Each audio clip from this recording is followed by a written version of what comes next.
Hello, je suis le docteur Anoura Mazou, je suis super contente de vous retrouver et aujourd'hui je vais vous parler d'un sujet qui me tient particulièrement à cœur.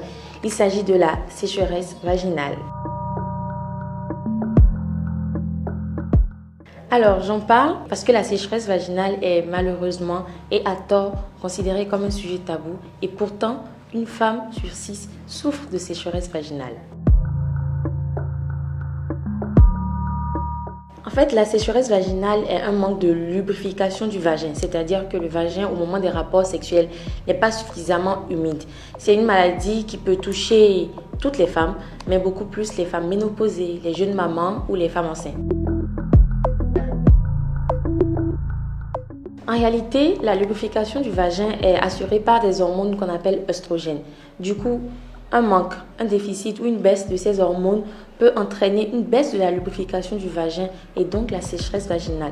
Mais elle peut être également causée par l'effet secondaire de médicaments, le stress, la fatigue, une hygiène du vagin mal adaptée et beaucoup d'autres choses encore.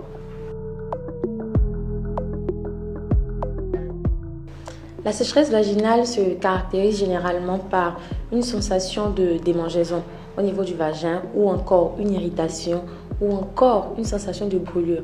Mais elle peut également se manifester par une douleur lors des rapports sexuels. Au quotidien, certains gestes très simples peuvent nous aider à combattre la sécheresse vaginale. Par exemple, le fait de ne pas porter de sous-vêtements trop serrés, le fait de ne pas faire de douche vaginale de façon trop fréquente et trop insistante. Et même quand vous devriez le faire, privilégiez les produits à pH neutre. Évitez totalement les produits parfumés pour votre toilette intime. Et mis à part ça, très important, lors des rapports sexuels, mettez un point d'honneur sur les préliminaires parce que les préliminaires sont une étape très importante qui favorise la lubrification naturelle. Pour traiter la sécheresse vaginale, votre médecin pourra vous prescrire des lubrifiants locaux sous forme de gel ou d'ovule et il pourra déterminer la durée de votre traitement.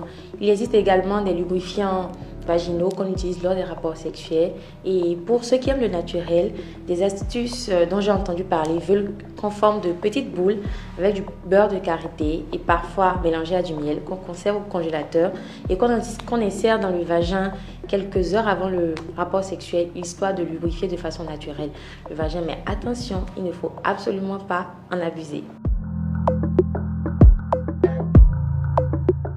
Alors pour terminer, je dirais tout simplement à toutes les femmes qui sont concernées par cette petite anomalie que si vous avez des doutes, des questions ou des symptômes, comme j'en ai parlé un peu plus tôt, n'hésitez pas à en parler avec votre gynécologue.